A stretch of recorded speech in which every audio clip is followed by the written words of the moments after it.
जम्मू से निकलते निकलते हमको रात हो जाती है। और अगर आपने हमारा पहला ब्लॉग नहीं देखा है तो उसको जरूर देखें। जय माता की भक्तों, आज हम जा रहे हैं कटरा माता वैष्णो देवी के दरबार में। और यहाँ से हम निकल जाते हैं। पहले जो हमारा स्टेशन होता है, रात्रि में विश्राम के बाद आ जाते हैं हम यात्रा कार्ड बनवाने प्रातः ही सुबह उठकर। और यहाँ पर आप देख सकते हैं कि हम माता वैष्णो के भवन जाने के लिए यात्री कार्ड यहाँ पे बनवा के उसके बाद आगे की ओर अपनी यात्रा के लिए निकल जाते हैं। रास्ते में आपको काफी सारी धर्मशालाएं, गेस्ट हाउस और दुकानें साज सज्जा के रूप में देखने को मिलेगी। और यहाँ से आप धीरे धीरे करके बढ़ेंगे पहले पड़ाव की ओर, जो कि बाण गंगा है। इसके बाद में आपका अर्धकुंवारी और ये जो फिस्किंग पॉइंट है, यहाँ पर यात्रियों की चेकिंग की जाती है। किसी भी प्रकार का जो इलीगल सामान है वो आप आगे नहीं ले जा सकते। आप यहाँ पर जितना कम से कम सामान है वो आप लेके जाएं। साथ में पानी की बोतल, जरूरी दवाएं और वो आप साथ में ले जा सकते हैं। यहाँ से आप घोड़े भी कर सकते हैं, खच्चर कर सकते हैं या फिर पालकी कर सकते हैं। यहाँ पैदल भी जा सकते हैं, हेलीकॉप्टर की मदद से भवन तक जा सकते हैं। कई सारी सुविधाएं यहाँ पर मौजूद है जिसका अलग अलग किराया है। और उससे आगे जाने के बाद आप धीरे धीरे पैदल पैदल मैंने आगे बढ़ने का निश्चय किया है। और मैं धीरे धीरे माता वैष्णो के भवन, जो कि लगभग 13 से 15 किलोमीटर है, उसको पैदल ही करूँगा। ये पूरा जो लगभग 21 किलोमीटर के आसपास होता है, जो पूरी चढ़ाई हमने चढ़ी है, क्योंकि हमने आगे बाबा भैरवनाथ जी का भी दर्शन किया है और हम निकल चुके हैं माता वैष्णो जी के दर्शन करने। इस पहले पड़ाव में हम जो बाण गंगा है वहां पर नहीं रुकेंगे, आगे लौटते वक्त वहां पर बाण गंगा के दर्शन करेंगे। हम प्रातः काल ही निकले हैं और सुबह का वक्त है। और बहुत अच्छा मन में उमंग, विश्वास और माता के प्रति श्रद्धा है। और ये मेरी पहली यात्रा है जिसको मैं अपने साथी के साथ और मित्रों के साथ में कर रहा हूँ।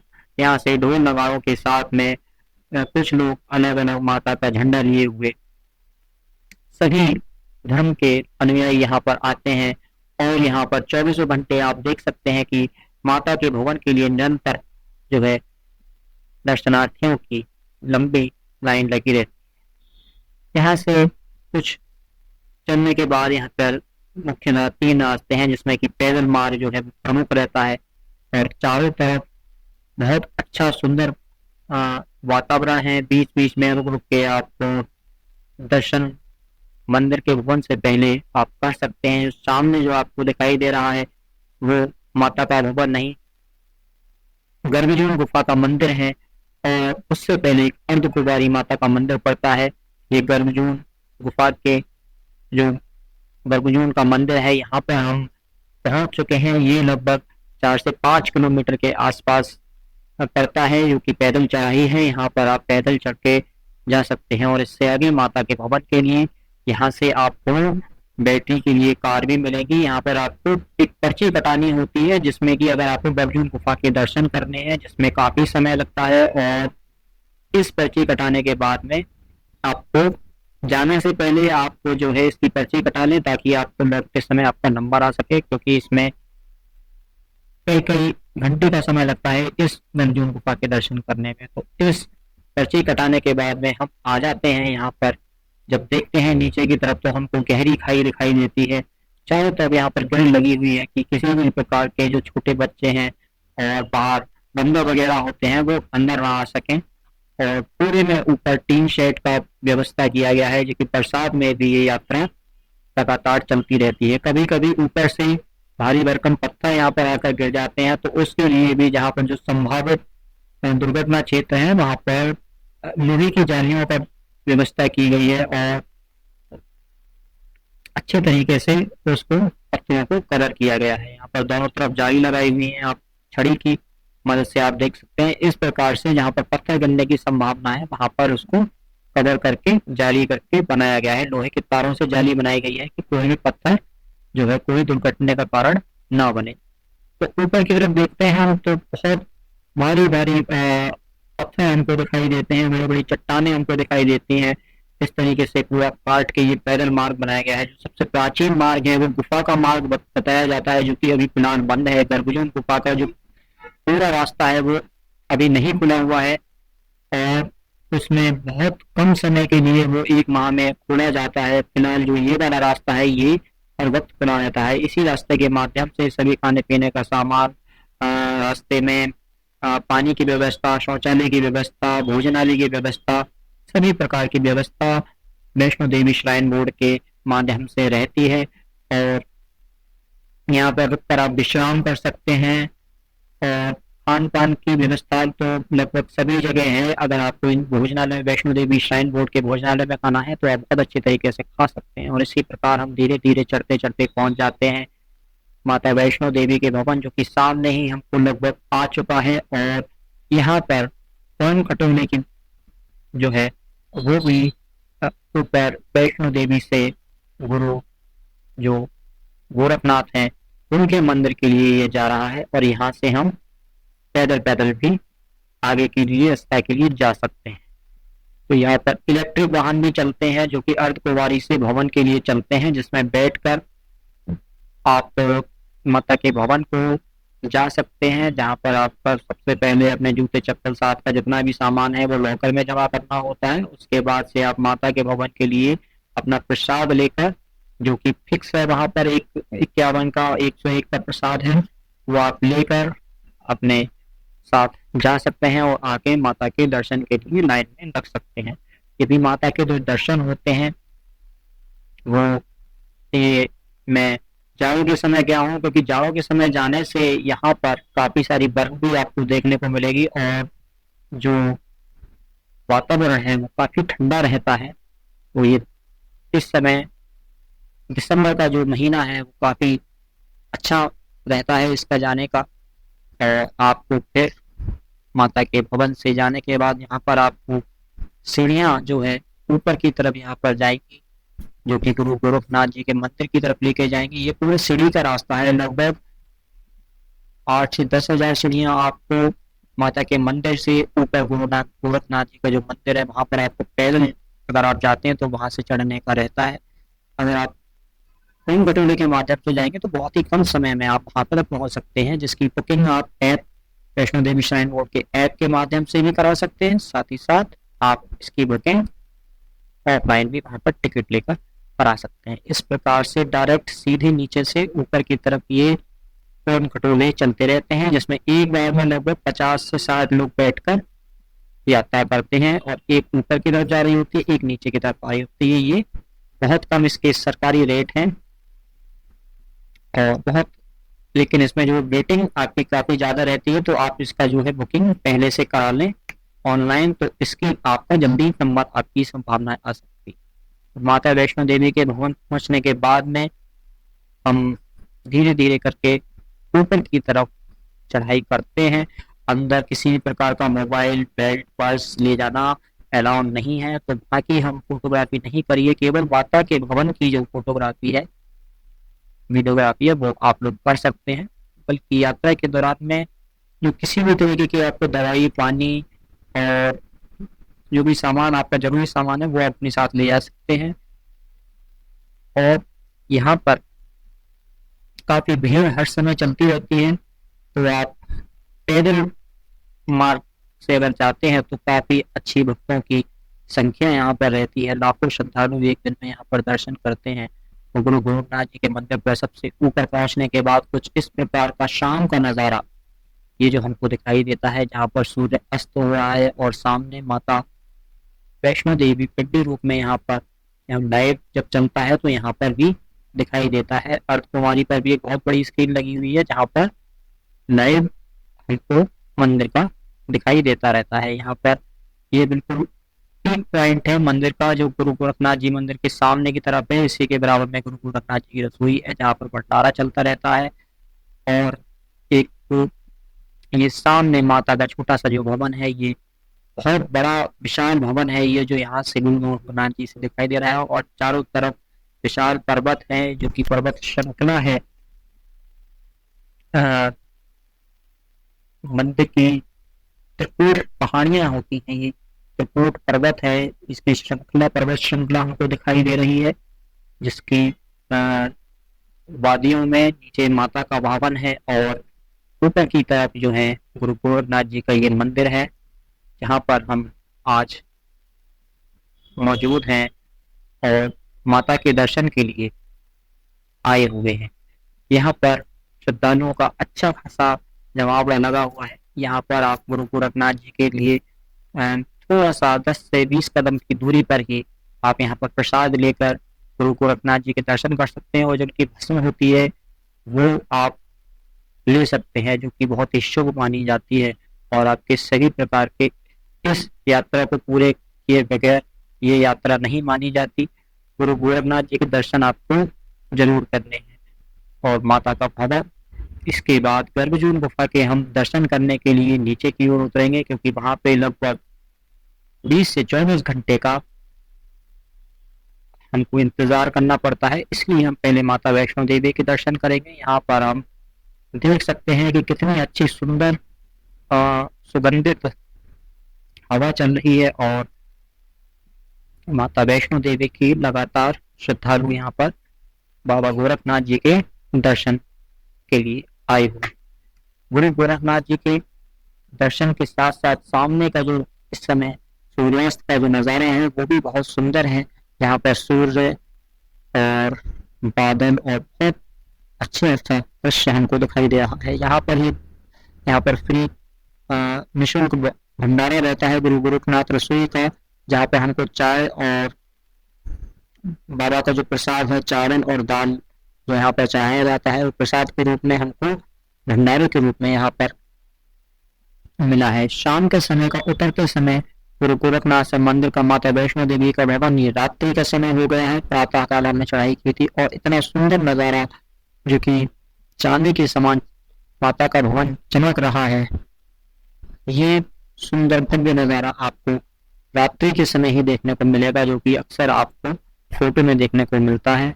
और यहाँ से हम वापस चल चुके हैं नीचे की तरफ, और धीरे धीरे काफी लंबी यात्रा करने के बाद दोबारा से हम वापस पूरी पक्के यहाँ पर सड़क है और धीरे धीरे करके आ रहे हैं नीचे की तरफ। लगातार गोरखनाथ मंदिर से इस तरीके की जो सीढ़ियां हैं वो हमको देखने को मिलती हैं, और काफी सारी सीढ़ियां यहाँ पर चढ़नी पड़ती हैं और उतरनी पड़ती हैं। और अगर आप एक पैदल मार्ग से जाना चाहें तो वहां पर भी आप जा सकते हैं। इसके बाद हम पहुंच जाते हैं गर्भजोन मंदिर पर, जहाँ पर वापस रात हो चुकी है। अभी भी हमारा रात्रि में नंबर नहीं आया है, तो हम यहाँ पर गर्भजोन पर्ची आप कटवा सकते हैं, या फिर यहाँ से आप कंबल के लिए भी यहीं से पर्ची कटती है। रात्रि में आप रुकना चाहें तो निःशुल्क कंबल वितरण यहाँ से होता है, जिसमें कि कुछ टोकन मनी लिया जाता है 200 रुपए का, और जब इससे वापस आप पाएंगे तो वो 200 रुपए आपको वापस मिल जाएंगे। तो हम प्रसाद लेकर गर्भजोन गुफा पर आ गए हैं, और यहीं पे सामने जो मंदिर है यहीं पर बाईं तरफ से एंट्री होती है, और एक एक व्यक्ति को दर्शन करने में लगभग माना जाता है कि बहुत ही छोटी गुफा है, जिसमें कि सड़क सड़क पर लेट लेट कर माता के दर्शन किए जाते हैं। और इस गर्भजोन गुफा, ये सबसे प्राचीन गुफा है। यही गर्भजोन गुफा बताते हैं कि सबसे पुराना रास्ता है, जो कि माता वैष्णो देवी की गुफा तक, मुख्य गुफा तक जाता है, लेकिन इसको बंद किया हुआ है। अभी कोई भी दर्शनार्थी इससे नहीं जाता, केवल थोड़ी सी दूर यात्रा केवल इसको दिखा के 40-50 मीटर, उसके बाद में इसको वापस आ जाते हैं। एक बार में 10 से 12 लोग जाते हैं, और उनके वापस आने पर फिर दोबारा से 4 लोगों को भेजा जाता है। तो हम आज रात यहीं पर रुकेंगे, और प्रातः ही सुबह दर्शन करके हम इस गर्भजोन गुफा से मंदिर में प्रातः काल यहाँ पर धीरे धीरे हो रहा है। और सामने जो कटरा का सुंदर नजारा आप देख सकते हैं कि किस प्रकार सूर्योदय हो रहा है, और धीरे धीरे जो जुगनुओं की तरह, जो रात्रि के तारों की तरह जो कटरा में नजारा है, वो घर है वो हमको दिखाई दे रहे हैं। प्रातः काल का जो पूरा लालिमा सूर्य की है वो हमको यहाँ पर दिखाई दे रही है। अभी सुबह रात्रि प्रातः काल का समय है, लगभग 4 से 4:30 बजे का। इस प्रकार से यहाँ पर बहुत ही सुंदर यहाँ पर वातावरण देखने को मिलेगा। और इसके बाद में अगर आप चाहें तो माता वैष्णो देवी दर्शन करने के बाद में आप जो उसका पास में ही और अन्य स्थल है वो भी आप कटरा में घूम सकते हैं, या आप पटना तरफ भी जा सकते हैं, क्योंकि नियरेस्ट हिल स्टेशन है जहाँ पर अगर आप बर्फबारी हुई है आप तो आप वो पता कर सकते हैं। और माता वैष्णो देवी के दर्शन के बाद में, गर्भजून गुफा के दर्शन के बाद में आप आ जाते हैं धीरे धीरे धीरे करके सीढ़ियों का हम सहारा लेंगे। यहाँ पर जो पैदल रास्ता है वो हमने छोड़ दिया है, उस सीढ़ियों के रास्ते के माध्यम से हम धीरे धीरे कटरा शहर की ओर बढ़ेंगे और अपने गंतव्य स्थान तक, अपने निवास स्थान तक जो भी हमने किया हो उस तक जल्दी से जल्दी पहुंचने का हम प्रयास करेंगे। इसके बाद हम आ जाते हैं सबसे नीचे, जो कि बाण गंगा है। बाण गंगा में आप पहले ही दर्शन कर सकते हैं, बैठ के आके भी दर्शन कर सकते हैं। ये सबसे पहला पड़ाव होता है और इसको हमें सबसे आखिर में इसके दर्शन किए हैं। और ये बाण गंगा है, यहाँ पर ये जो पर्वत का सबसे निचला इलाका है, यहाँ पर लगातार जो झरना है वो चलता रहता है। अनवरत रूप से शुद्ध जल यहाँ पर पर्वतों के बीच से होता हुआ आता रहता है। माता वैष्णो की गुफा में भी आप देख सकते हैं कि जो ऊपर अंदर से जो आवाज आती रहती है, अंदर जलधारा की आवाज आपको सुनाई देगी। और दर्शन के दौरान वही जलधारा का जो जल है वो पर्वतों से होता हुआ, अंदर से होता हुआ यहाँ पर होकर आता है। तो ये बाण गंगा है, इसमें आप स्नान भी कर सकते हैं। और इस पवित्र जलधारा में स्नान करने के उपरांत आप जो है अपनी यात्रा को सफल बना सकते हैं। ऊपर माता वैष्णो देवी 3 पिंडियों के रूप में, माँ भगवती, माँ काली और माँ सरस्वती के रूप में विराजमान हैं। और उन्होंने गुरु गोरखनाथ का वहाँ पर उद्धार किया था। और अब बताते हैं कि कलयुग में वो भगवान श्री कल्कि को दर्शन देगी। तो यहाँ से हमारी यात्रा, ये जो जहाँ पर फिशिंग पॉइंट था यहीं से शुरू हुई थी और यहीं पर हमारी यात्रा समाप्त हो गई। और यहाँ पर हमने यात्री कार्ड भी वापस कर दिया है। इसके बाद धीरे धीरे हम वापस चल रहे हैं अपने जो हमारा निवास स्थान है, जो धर्मशाला हमने ली थी रात को रुकने के लिए, जो अपना गेस्ट हाउस लिया था, तो उस गेस्ट हाउस की वहां से हम छत पर पहुंच कर देखते हैं कि कटरा का क्या सुंदर नजारा, जो कि चारों तरफ देखने पर कटरा शहर, यहाँ से चारों तरफ सुंदर सुंदर पर्वत, और जो आप देख सकते हैं कि चारों तरफ जहाँ से हेलीकॉप्टर उड़ान भरता है वो भी हमारे यहाँ से पास में ही था। और सामने पर्वतों का नजारा, रास्ते दिखाई दे रहे हैं माँ वैष्णो देवी के। तो छोटे छोटे रास्ते जो अभी हमने तय किए थे वो सब दिखाई दे रहे थे। और यहाँ से अगर आप पटना तरफ जाना चाहते हैं वो भी पास में ही रहता है, वो भी आप जा सकते हैं। या फिर आप पटना का जो लोकल बाजार है वो अगर आप घूमना चाहें, यहाँ पर काफी सारे परिधान है, हस्तशिल्प का सामान है, माता वैष्णो देवी से जुड़ी हुई मूर्तियां हैं, फोटो अगर आप खिंचाना चाहते हैं तो वो सुविधा भी उपलब्ध है। अगर आप तरह तरीके के ड्राई फ्रूट्स लेना चाहते हैं, अखरोट, काजू, बादाम, पिस्ता, ये सब चीजें लेना चाहते हैं, पहाड़ी फल होते हैं, वो भी आप बाजार से ले जाकर ले सकते हैं। ये तो इसका था छत से माता वैष्णो देवी का नजारा। और इस जो हमारा गेस्ट हाउस है ये साईं बसेरा नाम से है। और यहाँ पर रुकने की अच्छी व्यवस्था है, अच्छे यहाँ पर कमरे हैं, यहाँ पर सिंगल बेड, डबल बेड, सभी तरीके के कमरे, वाईफाई सुविधा, अच्छी पानी की सुविधा, रुकने की व्यवस्था के साथ यहाँ पर आप देख सकते हैं। और भी काफी सारी धर्मशालाएं और अलग अलग श्राइन बोर्ड की तरफ से भी रुकने की व्यवस्था है, वो भी आप देख सकते हैं। लेकिन सीजन के हिसाब से जो व्यवस्था है वो अलग अलग आपको वहां पर देखने को मिलेगी। तो इस नज़ारे के बाद में हम चल पड़ते हैं मुख्य कटरा के बाजार की तरफ, जहाँ पर आपको कई सारी प्रसाद की दुकानें आपको देखने को मिलेंगी और डैम बाजार के दोनों तरफ काफ़ी सारे होटल्स आपको देखने को मिलेंगे, गेस्ट रूम आपको देखने को मिलेंगे। तो की खरीदारी आप यहाँ से कर सकते हैं और प्रसाद अगर आपको साथ में ले जाना है या किसी प्रकार की और खरीदारी आपको करनी है तो वो भी आप यहाँ से कर सकते हैं। किसी भी तरीके का सामान आपको इस बाजार में, काफी बड़ा बाजार है ये कटरा का, क्योंकि आप यहाँ से देख सकते हैं। मैंने भी इस बाजार में घूम कर अलग अलग चीजों के साथ खरीदारी की और बाजार का अलग अलग खान पीने का वहाँ पर जो है लुत्फ उठाया। इस बाजार में आप जो है काफी बड़ी बाजार है, यहाँ पे कई तरीके की देवी देवताओं की मूर्ति है, साड़ी वगैरह है, परिधान है जो पहाड़ी परिधान होते हैं और मुख्यतः यहाँ पर जो ड्राई फ्रूट्स आपको भी मिलेंगे। अगर आपको लेने हैं तो इन बाजारों में से आप जो है ले सकते हैं और खरीदारी आप यहाँ से कर सकते हैं। धीरे धीरे हम इस बाजार को और ज़्यादा एक्सप्लोर करेंगे। बहुत सारे काफ़ी लंबा बाजार जो होता है कटरा का मुख्य बाजार है, जहाँ पर अधिकतर जो है आपका वही रहता है कि ड्राई फ्रूट्स वगैरह आप यहाँ से ले सकते हैं। लगभग 200 रुपये से 500-1000 रुपये किलो तक आपको यहाँ पर अखरोट मिल जाएगा, गिर मिल जाएगी सेब की, और कागजी अखरोट होता है, काफ़ी अच्छा माना जाता है, वो आप यहाँ से ले सकते हैं।